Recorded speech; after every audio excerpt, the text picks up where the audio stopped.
Estamos no primeiro episódio de um novo quadro aqui do Inovecast, Papo de Faixa. E é um privilégio aqui receber o nosso faixa branca e meu sócio, um grande tributarista, Dr. Yuri Vilela. Yuri Carneiro Vilela, Carneiro né? Vilela, é. Ah, cara, que legal. Carneiro Seja Vilela. bem-vindo aqui ao Papo de Faixa. Obrigado. E nós estamos diversificando a nossa agenda aqui. Fomos muito questionados por que só faixa preta, então nós resolvemos abrir exceções, né? Montar um novo quadro e sem a presença do nosso host e head coach nesse quadro, porque ele só vai participar com as faixas pretas. Então, vocês são privilegiados, faixas pretas. O pessoal tem um degrau para subir aí ainda. E nada mais justo, Yuri, que você se apresentar, contar a sua trajetória de 5 anos aí no tatame já, né? 5 anos já. E por que você tá nessa luta aí, né? Por que você escolheu o jiu-jitsu? Por que você escolheu o direito? Conta um pouco para nós aí dessa trajetória aí. E diga-se de passagem, brilhante aí na área tributária, na área de auditoria.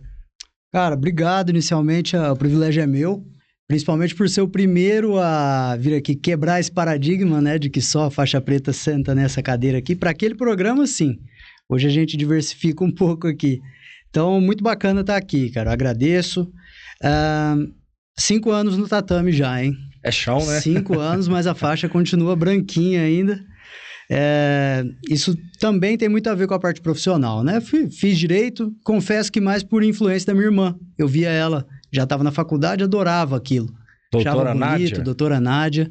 E sempre achei muito legal, muito bonito, uma profissão muito honrosa, né? Então, fiz a faculdade.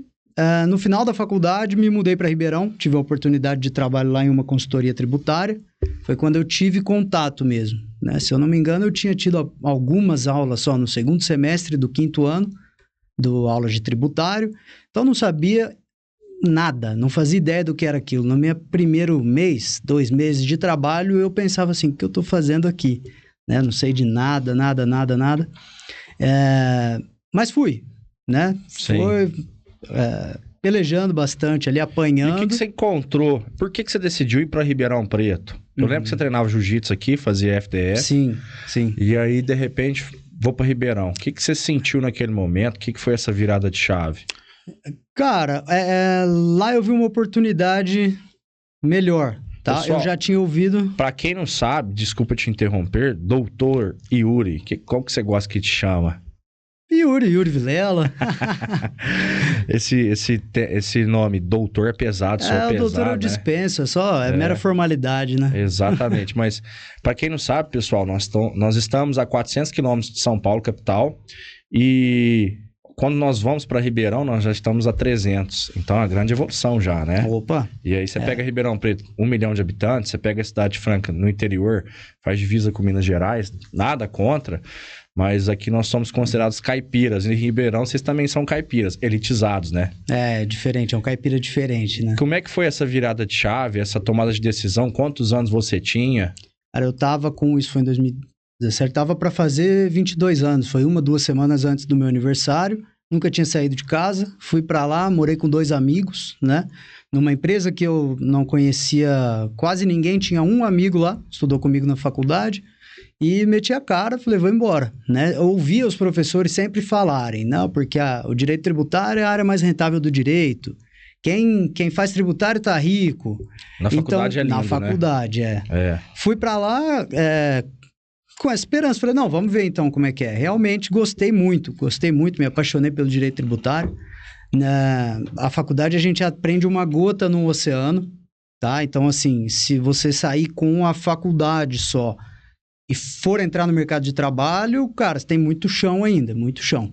Então, o mercado de trabalho hoje, né? vai te ensinar tudo. Isso não é só no hoje, direito tributário, né? É em tudo. E Ribeirão, cara,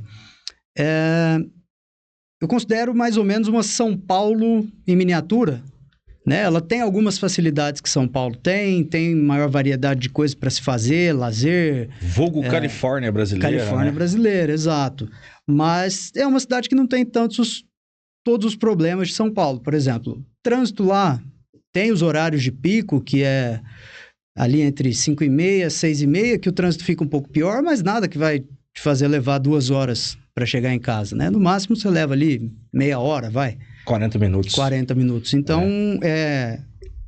lá tem muitas empresas grandes estão lá, é um polo, né, empresarial. É uma cidade que praticamente o terceiro setor, ela presta consultoria, ela presta serviço para várias cidadezinhas ao redor ali, né? Que são usinas, onde estão as indústrias grandes, né? Exatamente, E ali tem um turismo muito explorado a nível de serviços, shoppings, né? Shopping centers, dentre outros aí, né?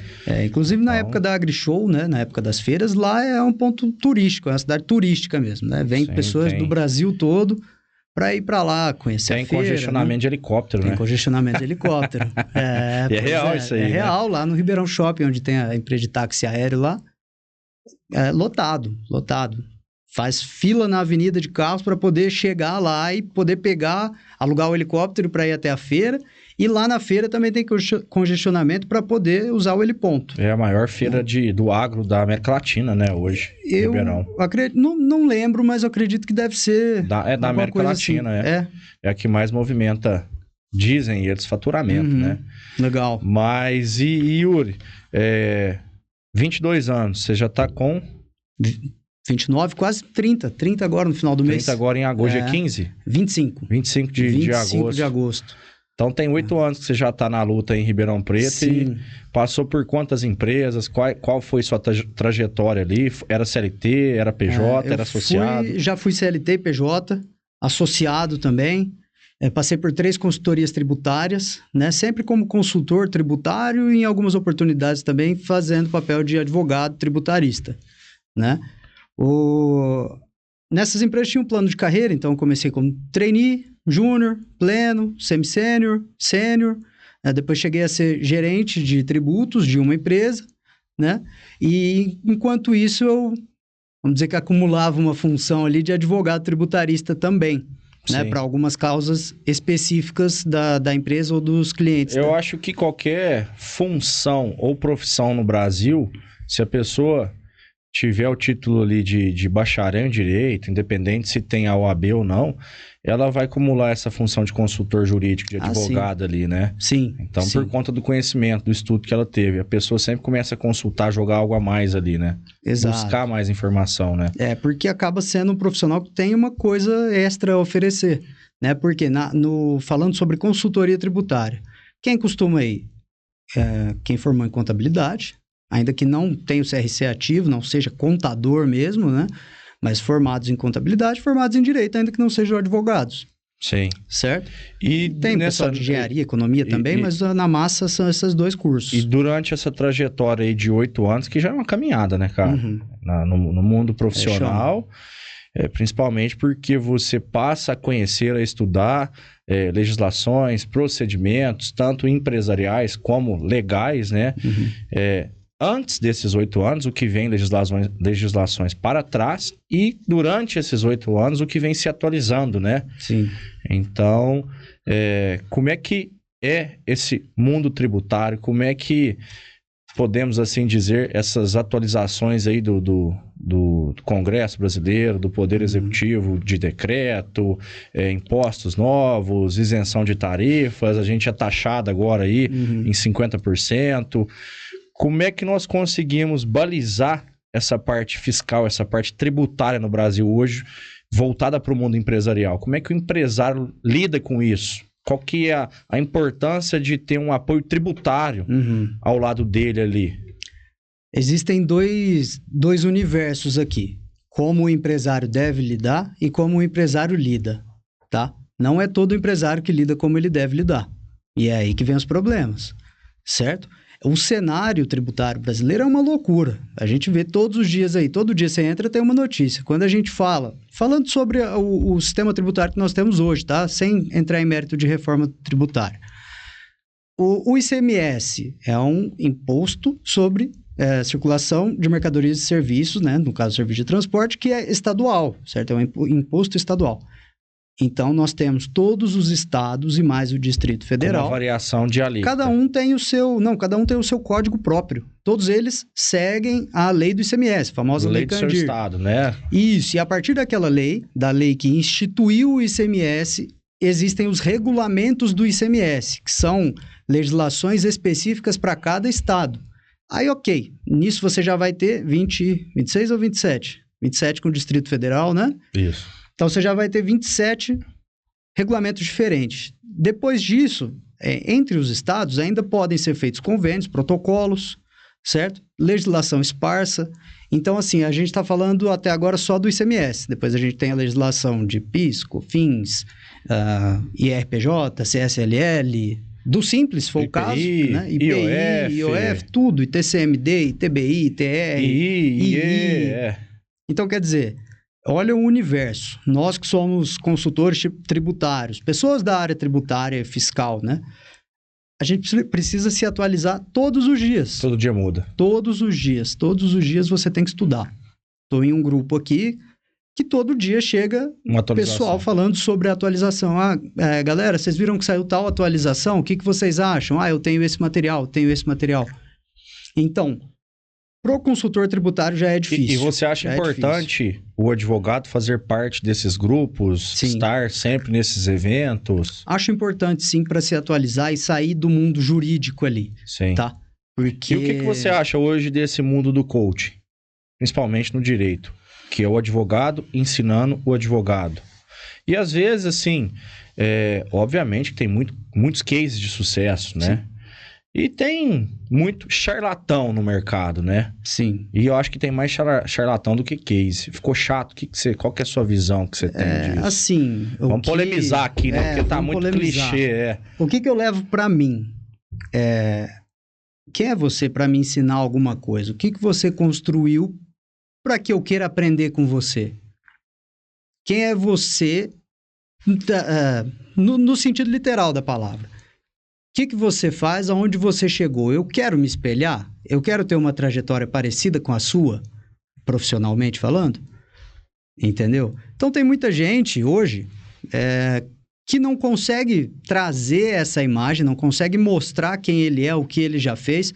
Não estou nem fazendo juízo de valor sobre o que ele fez. Ninguém, não, isso não. Mas eu falo, não sei o que ele fez. Ele pode ter feito coisas maravilhosas, mas ele não me mostrou, então eu não vou contratar. Entendeu? Eu não vou comprar o sonho do sonho. Cara, aqui, como nós estamos falando de direito aqui, pessoal, por isso que nós estamos vestidos aqui igual dois pinguins, já que é para polemizar, brincadeira, né? Eu acho que a profissão, ela requer rigor, né? Sim. Então, nada melhor do que andar bem vestido no direito, né? A gente teve um professor em comum, que é o Dr. Wellington Tristão. Um abraço, doutor Wellington Tristão, e que ele dava aula para o primeiro ano de faculdade de Direito, não sei se era introdução ao Direito, enfim. Ele ensinou que era lite para todo mundo decorou, conflito de interesse qualificado por uma pretensão resistida, e ele falava que um homem sem relógio e uma caneta não era homem, era um menino. É verdade. Porque sem a caneta você não assina um documento, e sem relógio você perde a hora, você perde seus prazos. Uhum. Então você não é pontual. Mas eu acho que cresceram tantas as instituições de ensino de direito que passou a ser um curso de fácil acesso. E tudo que é de fácil acesso, você torna aquilo... não é acessível a todos, mas fácil. Você joga pessoas que não se dedicaram para chegar ali, que não estudaram, que não tiveram uma boa base. Qualquer pessoa hoje faz direito. Ela paga lá 300, 400, 500 reais numa faculdade online, se forma em direito, às vezes passa na OAB, ok, às vezes não. Então tem muitos profissionais de direito, tem muitos que passam na OAB, não sei como é que tá a prova hoje, mas na nossa época aí era quase que impossível, né? Era punk, E a gente vê o que está acontecendo no mercado hoje, a gente vendendo curso de como advogar 24 horas, né? O profissional, o advogado hoje já não tem mais o glamour que tinha antes, né? Não. Com certeza seu pai, seu tio, alguém já te falou assim, vai fazer advocacia, né? Exato. Que era como o pessoal falava. Meu filho tá formando em advocacia e tal. Porque antes você era advogado, acabou.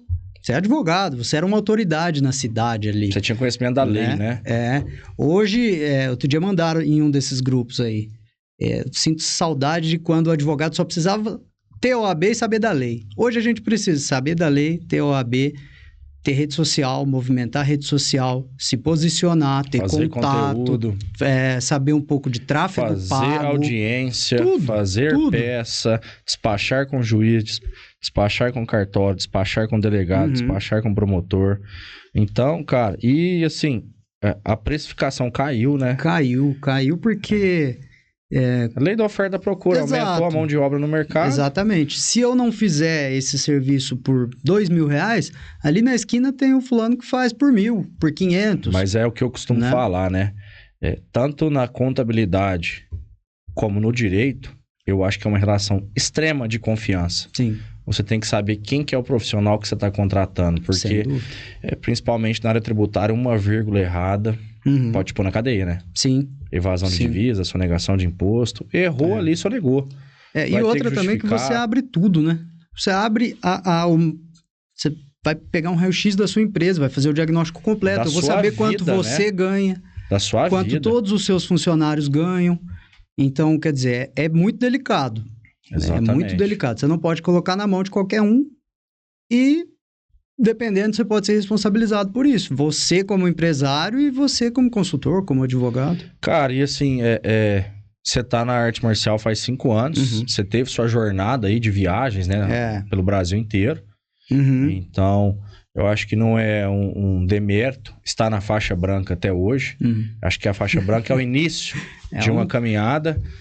Um pouquinho acabou sendo, em algumas ocasiões, acabaram sendo preguiça sem vergonhice, sim, viu? Não vou mentir, mas o que acontece? Você teve o período de viagens aí, né? Eu comecei e aí dali 3 meses começou a pandemia. Aí paramos de treinar, não tinha. Aí depois, voltei para Ribeirão, que na pandemia eu passei aqui em Franca, né? Sim. Voltei para casa dos meus pais, fiquei aqui, entreguei o apartamento que eu tinha lá, porque eu ficava trancado o dia inteiro, já não aguentava mais olhar para a parede, sem conversar com ninguém. Falei, não, vou lá para casa dos meus pais. Em 2021 as coisas melhoraram, eu voltei para Ribeirão. Voltei a treinar lá, né? Com o Mestre Mo, um abraço, Mestre Mo. E... Cara, só que... E um pouco, aí, rotina de viagem. Um dia em Campo Grande, outro dia em Cuiabá, outro dia no Paraná, Minas, São Paulo, aqui, essa região, tudo. Então, não dava para manter uma constância, né? No meio disso também. E você acha que isso é muito importante hoje, tanto na área profissional quanto na pessoal, essa constância? Sim, eu acho extremamente importante. Mas não é sempre que você vai conseguir ter. Acho que, primeiro de tudo, constância, sim, né? Você deve se desdobrar, fazer o possível para ir. Estou falando aqui do jiu-jitsu, da arte marcial, mas isso se aplica para tudo, né? Mas, não deu para eu ir essa semana, esse mês, enfim, você não vai desistir. Não é porque você não foi um mês que você parou. Não pratico mais jiu-jitsu, não sou mais praticante, lutador de jiu-jitsu. Não é assim. Você vai voltar. Se o que você fez até você parar esse tempo aí, até você ter esse ato, valeu a pena, você vai querer voltar. Você vai querer voltar e porque aquilo lá te marcou de alguma forma, você aprendeu os valores que você aprendeu lá dentro. Então, só a arte marcial mesmo, só o exercício físico ali te prendeu de alguma forma. Você vai voltar. Mesmo que você pare 1 ano, 2 anos, isso acontece, ainda que não seja o ideal, né? Sim. E você acha que essa trajetória aí de 8 anos é uma trajetória vitoriosa? Sim. Quando eu falo em vitória, não é só... eu já pensei muito nisso, sabe? Vitória, vou ter sucesso quando eu estiver ganhando muito dinheiro. A gente vai ficando mais velho, a gente percebe que tem outras coisas que valem também, né? Obviamente, ninguém tá falando aqui que dinheiro não é importante, tá, gente? Importante demais. Não é? Mas existem outras coisas importantes. Né? Se você tá ganhando dinheiro, mas sua saúde mental tá no lixo... Não adianta. Mental. Se você não tem contato nenhum com a sua família, sua relação dentro da sua casa, com a sua mulher, com o seu marido, com o seu filho, com o seu pai, com a sua mãe, tá horrível, o que adianta você tá... Né? Então, quando você chega em um equilíbrio, acho que aí sim você atingiu o sucesso. Claro que ainda tem infinitas coisas para alcançar, né? Mas considero vitoriosa por causa disso, porque eu consegui entender essas coisas, o que era importante para mim, e colocar isso tudo numa balança e balancear mesmo. Eu acredito equalizar. que, além do que você falou, vitória é você tomar decisões. Então, toda decisão que é tomada, você teve uma vitória. Seja uma decisão que vai te beneficiar ou não, você tem que tomar uma decisão. E a partir do momento que você decidiu para sim, para não, enfim, aquilo foi uma vitória para você. Sim. Então, eu quero constituir família, uma vitória. Exato. Eu quero casar, mais uma vitória. Então, cara, eu não tenho mais relacionamento, eu não tenho mais essa empresa. Isso foram derrotas, mas que você teve que tomar decisões para isso. Tá? Você teve que chegar nesse ponto, nessa lacuna e se decidir. Então, eu acho que tomadas de decisões, seja ela qual for, são vitoriosas. Sim. Porque elas são duras de se chegar, né? E eu conheço o seu histórico de vida, o seu profissionalismo, e eu percebi que numa determinada fase da sua vida, você decidiu por empreender. Você decidiu por ter a sua empresa, por ter o seu escritório. Sim. Como é que foi essa tomada de decisão? Eu acredito que tenha sido muito difícil, porque quando a gente é CLT, e eu falo isso porque eu trabalhei 3 anos lá com a dona Luísa Helena Trajano, Magazine Luiza, você tem um conforto, você tem aquela jornada, de você ter um salário, tá? E esse conforto, cara, para você quebrar isso é difícil, né?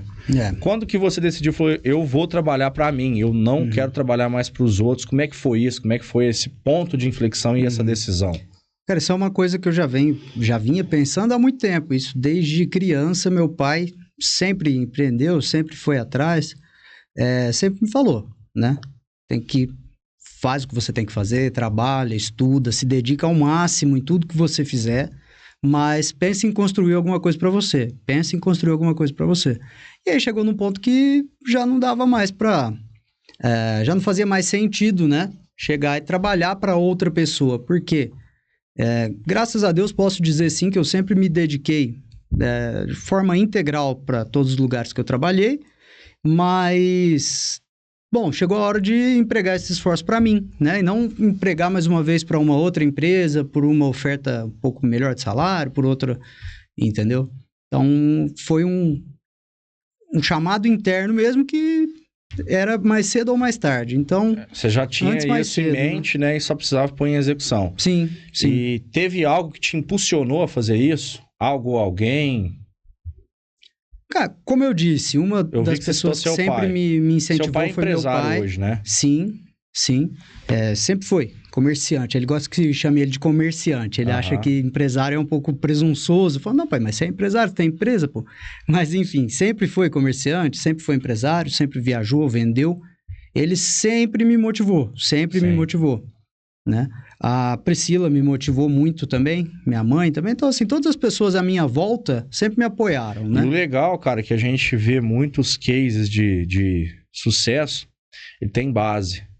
Então, e normalmente você olha para a base está tentando fazer alguma coisa para crescer e o filho já evoluiu aquilo e está indo. Então, a gente sabe que tem uma maturidade empresarial. Isso não é do dia para a noite, né? Sim. Mas você começar uma empresa com faturamento, com faturamento e com lucro, já com caixa, com lucro, cara, não é para qualquer um. É algo assim, opa, eu acho que eu tô no caminho. Como é que eu vou estar daqui 5 anos? Porque os desafios são constantes, né? Todo dia, toda hora. Exatamente. Mas assim, fazendo uma conexão aí com o mundo marcial, você acha que isso te influencia? Porque independente de faixa, independente de graduação, você nunca parou, né? Não, nunca parei. Então, o que você viu de diferente nessa esfera que te atraiu e você não consegue parar? Nossa, são tantas coisas. Falando de exercício físico, um exercício físico, para mim, é o mais completo que eu conheço, tá? Já fiz natação quando era mais novo, que também é muito complexo. Já fiz Muay Thai, já fiz boxe, futebol, basquete. Sempre fui ruim em todas, tá? Só deixando claro aqui. Mas assim, é realmente um xadrez corporal ali, em que você tem que pensar... Cara, muito antes do que você vai fazer, porque cada ação sua vai ter uma reação totalmente oposta que vai te derrotar. Não pode ser, não, isso aqui se eu fizer errado não tem problema. Tem problema. Então, isso na parte física, tá? Na parte psicológica, mental. é o único esporte que eu conheço que é capaz de te desligar do mundo exterior. Ali você não vai conseguir pensar em mais nada. Não é que você não vai querer, você não vai conseguir, entendeu?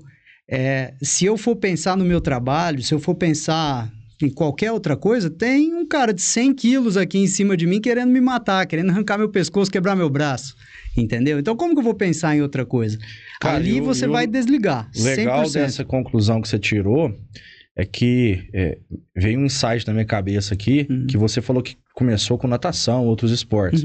Quando você começa a graduar, que eu acho que é um diferencial dos outros esportes, essa busca por conhecimento. Sim. Tá? Porque, eu quero ser um faixa azul. Então, você vai buscar o conhecimento necessário para chegar na graduação de faixa azul. Consequentemente, roxa, depois marrom, depois preta, depois coral, depois vermelha. E a hora que você começa a adquirir uma certa maturidade nesse esporte, você também começa a entrar num flow. É como se eu estivesse nadando, tá? É o que eu vejo hoje. Eu entro numa piscina para lutar jiu-jitsu. Eu mergulho e eu não escuto mais nada. Acabou. Eu só escuto o barulho da água ali e aí o movimento ele vai sendo automático. Então, por isso que eu costumo te falar, cara, eu vou dar um treino, depois eu volto e faço isso aqui. Sim. Eu falo muito isso pros meninos, eu preciso dar um treino. Vou dar um treino, volto, faço o que tem que ser feito, resolvido, próximo, no outro dia eu quero de novo. Então, gera uma dependência química na gente, né, cara? Sim, Porque libera dopamina, endorfina, e você fica dependente daquela liberação, né? Sim, você já me disse, né? Como é que é a questão de condicionar seu corpo a, tal horário eu preciso treinar, senão eu percebo que eu não fico bem. Cara, é uma conduta, e quem me passou isso foi o Luciano Alvares, ele é fisioterapeuta, hoje é corretor das estrelas, né, Peck? Um abraço. E quando eu era menino mais novo, tinha lá uns 14, 15 anos, ele falou, olha, toda atividade que você faz repetidamente, aí, de forma consecutiva, durante 8 meses, você se torna dependente daquilo. Qualquer coisa, tomar refrigerante, pedalar, lutar jiu-jitsu, jogar futebol. Então, seu corpo vai receber uma informação que naquela hora, naquele momento, você precisa liberar aquela endorfina, aquela dopamina para ele. Então, ele começa a te mandar mensagem. E se você não faz, você começa a ficar estressado. Então, antes você ter um bom vício, que é uma atividade física, do que um vício que vai te trazer vários malefícios para a vida aí, seja bebida alcoólica, seja comida em excesso, açúcar em excesso, enfim, vários outros fatores aí que podem influenciar nessa atividade duradoura com mais de 8 meses. Então, cara, eu acho esse novo quadro legal, Papo de Faixa, até porque não serei eu o host 100%. Meu sócio, Dr. Yuri, que foi o primeiro entrevistado, vai fazer parte desse Papo de Faixa. Ele vai entrevistar outros faixas brancas, azuis, roxas, marrom, junto comigo. E a gente vai dividir aí essa mesa aí para o negócio ir crescendo, né? Porque eu acho que uma mesa de conhecimento que é propagada aqui, ela tem que ser reverberada, ela tem que aumentar. A gente tem que aumentar os pares, né? A gente sozinho não consegue fazer. A gente consegue, mas não consegue crescer. E demoraria 1 milhão de vezes mais, não ficaria tão bom quanto. Exatamente, cara. E quando a gente tem bons pares, cara, seja qualquer função, profissão, relacionamento, cara, pra dar certo, é só questão de tempo. Sim. É só questão de tempo. Tempo e vontade e esforço, né? Exatamente, cara. E assim, pra gente finalizar, você já se apresentou, eu acredito que você vai evoluir tanto no mundo profissional quanto dentro dos tatames, tá? E fala pra nós aí uma frase que te guia e que você repete isso pra si mesmo, pro pessoal conhecer o Yuri, conhecer quais são os seus princípios aí. E aí nós finalizamos esse quadro de Papo de Faixa. Cara, eu acho que é justamente nesse sentido que a gente está falando mesmo, de se esforçar, de se entregar. Tem não vou lembrar exatamente a frase, do Fernando Pessoa, que é ser todo no quanto fazes. Você seja todo, seja completo em tudo que for fazer. Se entregue, se dedique, porque vai dar certo. Independente do que você fizer, tudo que você empregar, boa vontade, esforço, honestidade, não tem como dar errado. Não tem como dar errado. Se não for aquela, na questão profissional, se não for aquela oportunidade, se não for aquele emprego, você com certeza vai sair melhor. É impossível você sair pior se você se dedicar, se empenhar, fizer tudo com boa vontade, tiver vontade de aprender, de ajudar. Impossível sair pior. Impossível. Eu vou parafrasear aqui Fernando Pessoa e Yuri Carneiro Vilela. Seja um emocionado com planejamento. Exatamente, exatamente. Não seja uma pessoa fria que não execute, não planeje nada. Então, pessoal, finalizamos aqui o primeiro Papo de Faixa. Convido o Yuri para ajudar nos bastidores aí e na mesa como host aí do Papo de Faixa, que é um novo quadro que a gente tem aí no Inovecast, aberto a todos os faixas. E até a próxima. Fiquem com Deus. Valeu. Até a próxima.